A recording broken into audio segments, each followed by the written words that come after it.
नमस्कार दोस्तों, आज हम डिस्कस करने वाले हैं पेंशन के बारे में। मैं हूं शेष श्रीनिवास और आज हम आपको बताएंगे कि पेंशन के जो मिथ हैं उसके बारे में क्या क्या फैक्ट्स हैं और क्या फैक्ट्स नहीं हैं, क्या मार्केट में चला है क्या नहीं चला है। कंप्लीट डिटेल एनालिसिस आज हम इस वीडियो में करेंगे। गवर्नमेंट ने यूनिफाइड पेंशन सिस्टम को लॉन्च किया है। इससे पहले एनपीएस था, नेशनल पेंशन सिस्टम, एंड उससे पहले था ओल्ड पेंशन सिस्टम। बड़ा कंफ्यूजिंग हो गया आज हमारे सीनियर सिटीजन के बारे में और आज हमारे यूथ के बारे में। जो भी गवर्नमेंट एम्प्लॉई हैं उन्हें ये समझ में नहीं आ रहा है कि कौन सा पेंशन सिस्टम आपके लिए बेटर है, क्योंकि जब तक ओल्ड पेंशन सिस्टम था तो सभी यूथ को ये कंफर्म होता था कि अगर आप गवर्नमेंट एम्प्लॉय बनने जा रहे हो तो आपका जो फ्यूचर है आफ्टर रिटायरमेंट वो सेफ है और सर्टेन अमाउंट आपको मिलने वाला है। लेकिन 2004 में ओपीएस को गवर्नमेंट ने रिमूव किया और एनपीएस को लॉन्च किया और अब जाके 2025 से 1 अप्रैल 2025 से गवर्नमेंट यूनिफाइड पेंशन सिस्टम को लागू करने वाली है। सेंट्रल गवर्नमेंट ने डिसाइड किया है इसे लागू करना और उसके बाद धीरे धीरे स्टेट गवर्नमेंट भी इसको लागू कर सकते हैं। पॉलिटिक्स अपनी जगह है, कांग्रेस चाहेगी कि वो यूपीएस नहीं इंट्रोड्यूस करे, बीजेपी वाले चाहेंगे कि उसको इंट्रोड्यूस करे। इन्वायरमेंट, टाइमिंग, इलेक्शंस सब कुछ मैटर करता है इन चीज़ों को लागू होने में। बट यस, 1 तारीख से 1 अप्रैल 2025 से कम सेंट्रल गवर्नमेंट एम्प्लॉयज़ के लिए तो ये लागू किया ही किया है। अगर मैं यूपीएस यूनिफाइड पेंशन सिस्टम के बारे में इन शॉर्ट आपको समझाऊं तो आप गवर्नमेंट के प्रेस रिलीज को रेफर करो। प्रेस रिलीज मेरे हाथ में है और इस प्रेस रिलीज में गवर्नमेंट ने 5 पॉइंट्स बताए हैं। सबसे पहला पॉइंट ये है कि एश्योर्ड पेंशन 50% जो एवरेज बेसिक पे होगा लास्ट मंथ का सेंट्रल गवर्नमेंट के एम्प्लॉई का, वो 50% पेंशन आपको एश्योर्ड फॉर्म में मिलेगा अगर कंडीशन यह है कि आपने 25 साल ईयर ऑफ सर्विस कंप्लीट कर लिया है। अगर आपने 10 साल सर्विस कंप्लीट किया है तो ये पेंशन प्रोपोर्शनेट हो जाएगा, लेकिन मिलेगा पक्का। सेकंड पॉइंट फ्रेंड्स ये है एश्योर्ड फैमिली पेंशन। यूपीएस में गवर्नमेंट ने एश्योर्ड फैमिली पेंशन का भी प्रावधान किया है।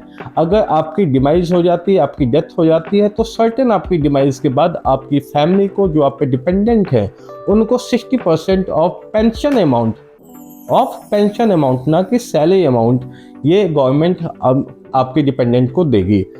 Third friends, assured minimum pension. इस यूपीएस में गवर्नमेंट ने मिनिमम पेंशन का भी, जो कि पहले नहीं था एनपीएस में, तो इस बार गवर्नमेंट ने मिनिमम पेंशन का भी प्रावधान किया है और मिनिमम पेंशन आपका 10,000 तो होगा ही होगा। अभी हम फैक्ट डिटेल्स में और बातें करेंगे, बट अभी टॉपिक आपको पॉइंट वाइज समझा देता हूँ। Fourth friends, inflation index. Government आपको इन्फ्लेशन, महंगाई भत्ता जो होता है उसका बेनिफिट डीए के फॉर्म में देती थी, बट यहाँ पे गवर्नमेंट आपको dearness relief based on all India consumer price index for industrial workers के बेसिस में आपको इन्फ्लेशन का इंडेक्सेशन का फायदा मिलेगा। And last friends, lump sum payment at superannuation in addition to gratuity. जब आप रिटायर होते हो तो ग्रेच्युटी के साथ साथ जो आपको एक लमसम पेमेंट दी जाएगी, गवर्नमेंट ने उसका भी फॉर्मूला आपको दे दिया है। तो टोटल 5 बेनिफिट्स, 5 फैक्ट्स आपको बताए हैं गवर्नमेंट ने अपने प्रेस रिलीज में। इसके अलावा बहुत सारी चीज़ें अभी ऑन द वे है, इन पाइपलाइन है। आप बहुत सारे इकोनॉमिक टाइम्स रेफर करेंगे या फिर और भी चीज़ों को रेफर करेंगे, गूगल्स पे जाएंगे तो बहुत सारे फैक्ट्स आपको मिल जाएंगे। बट यस, जो गवर्नमेंट की प्रेस रिलीज है उसमें 5 बातों को गवर्नमेंट ने अभी नोटिफाई किया है। अब फ्रेंड्स आइए हम डिटेल में एनालिसिस करते हैं।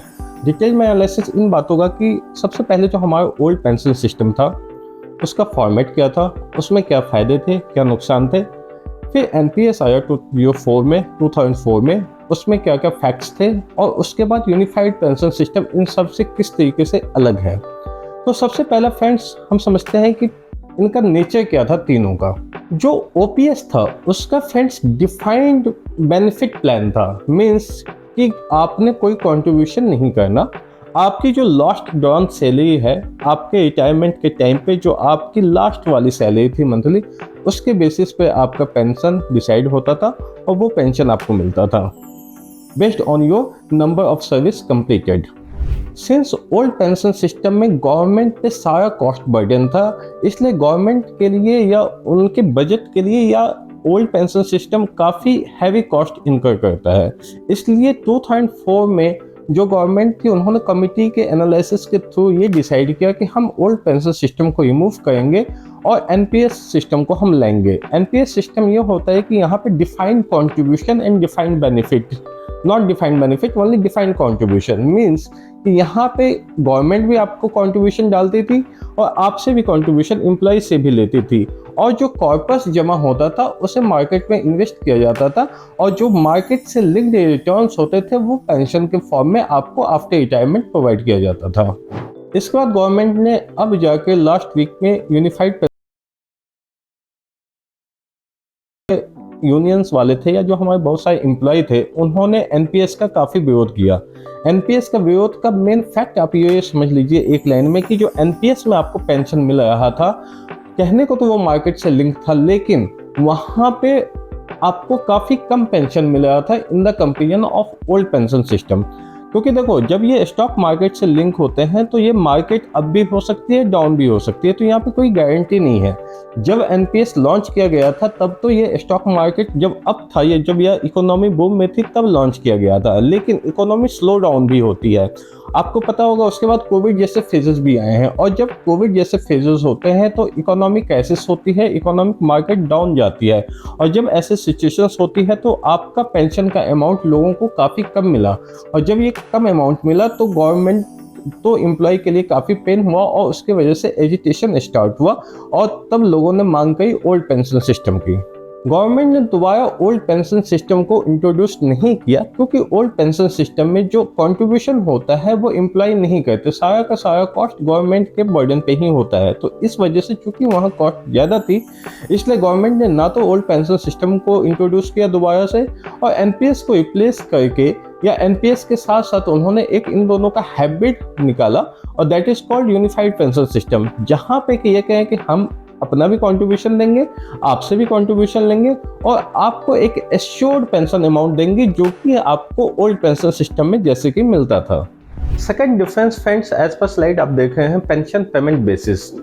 ओल्ड पेंशन सिस्टम में जो पेंशन पेमेंट था वो आपके लास्ट ड्रॉन सैलरी पे डिपेंड था।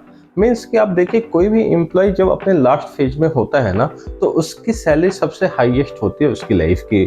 फॉर एग्जांपल, अगर आपकी सैलरी 1 लाख उस वक्त थी, तो उस वक्त 1 लाख की सैलरी के हिसाब से आपका पेंशन कैलकुलेट होता था ओल्ड पेंशन सिस्टम में। बट जो आपका यूपीएस आया है, इसमें एवरेज सैलरी इन्होंने किया है। मीन्स कि जो 12 महीने की सैलरी होगी लास्ट 12 मंथ्स की, मतलब कि अगर लास्ट 12 मंथ में अगर आपका 80,000 था और लास्ट में 90,000 या 2 लाख या 1.5 लाख वॉट एवर हुआ, तो उसका वो 100% टॉप बेनिफिट्स नहीं मिल पाया आपको, बल्कि उसका एवरेज निकला 12 महीने का। तो वहाँ थोड़ा सा आपका जो पेंशन अमाउंट है इस फॉर्मूले की वजह से, एवरेज की वजह से घट सकता है। तो इस वजह से भी यहाँ विरोध हो रहा है। थर्ड फ्रेंड्स, एनपीएस में ऐसा कोई कॉन्सेप्ट नहीं था सैलरी का। एनपीएस में जो पेंशन अमाउंट है वो आपके इन्वेस्टमेंट से लिंक होती थी, तो वहाँ जो आपका कॉर्पस होगा वो कॉर्पस के बेसिस पे आपका इन्वेस्टमेंट के लिंक के थ्रू जो आपका पेंशन बनेगा वो मार्केट के बेसिस पे आपको पेंशन आपके अकाउंट में आ जाएगी। मीन्स कि ओल्ड पेंशन में आपकी लास्ट ड्रॉन सैलरी पे पेंशन डिपेंड था, यूपीएस में आपका एवरेज जो 12 मंथ है last year period of service के उस पर डिपेंड है, और एनपीएस में आपका मार्केट से लिंक है। This are the pension payment basis. जो पेंशन का अमाउंट है उसका फॉर्मूला भी तीनों में अलग अलग है।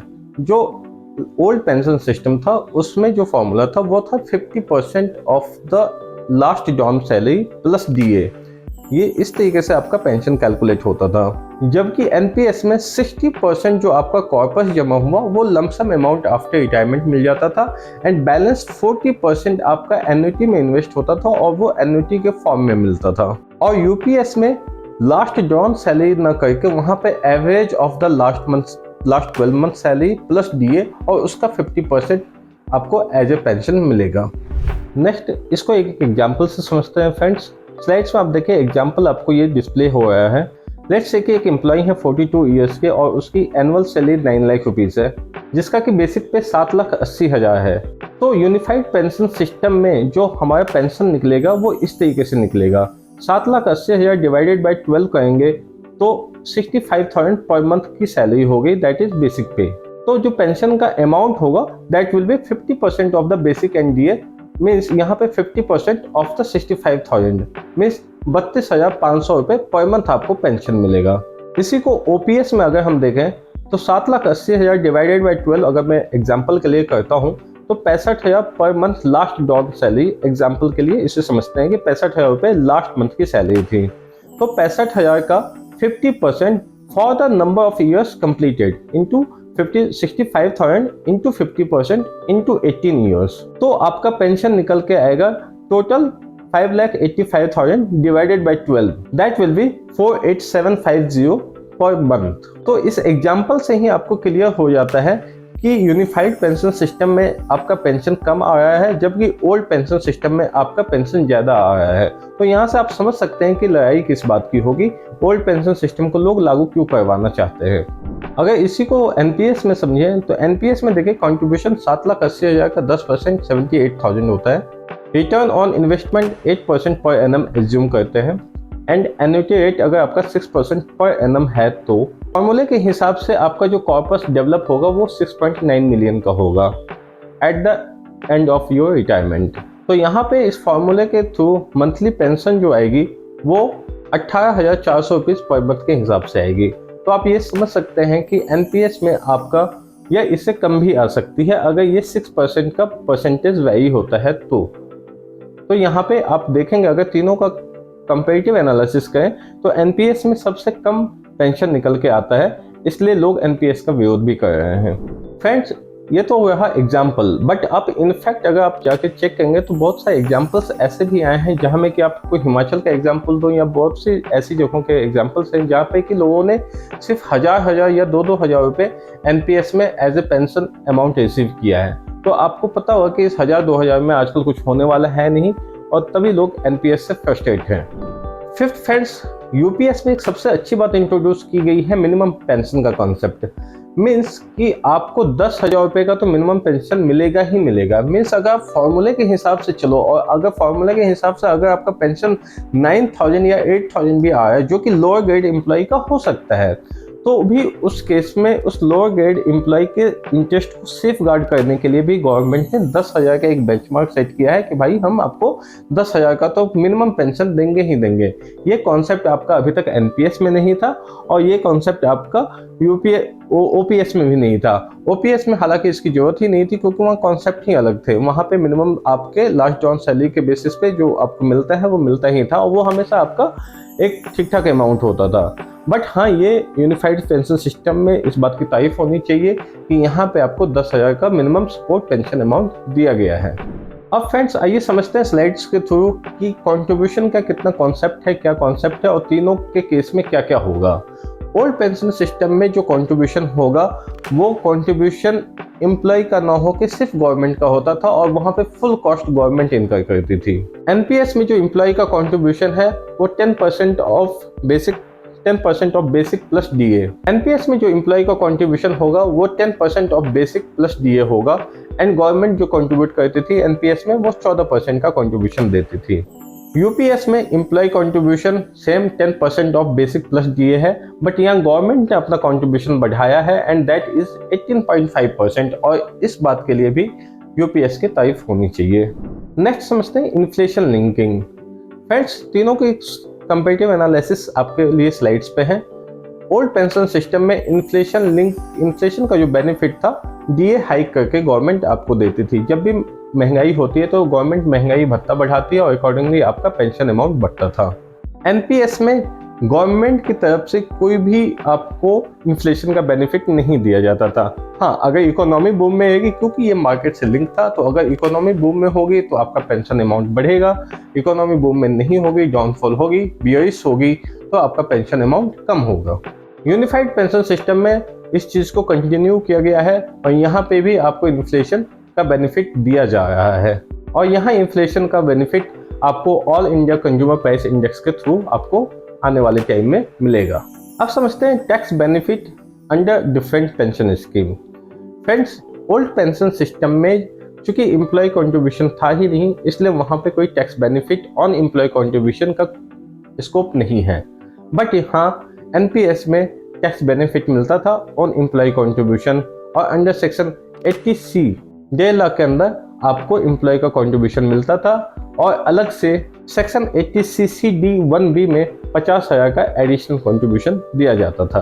अभी तक यूनिफाइड पेंशन सिस्टम में टैक्स बेनिफिट मिलेगा या नहीं मिलेगा ये कंफर्म नहीं है, ये पाइपलाइन में है, but yes it is expected कि आपको एम्प्लॉय कंट्रीब्यूशन पे अंडर सेक्शन में भी 80C टैक्स बेनिफिट मिलना चाहिए। अब आते हैं जो पेंशन अमाउंट मिलेगी, ये तो एम्प्लॉय कंट्रीब्यूशन पे टैक्स बेनिफिट की बात हो गई, पर जब आपको पेंशन अमाउंट मिलेगा तब टैक्स का इम्प्लीकेशन क्या होगा। एनपीएस में जो 60% ऑफ एनपीएस कॉर्पस था वो टैक्स फ्री था, रेस्ट 40% आपका टैक्सेबल था।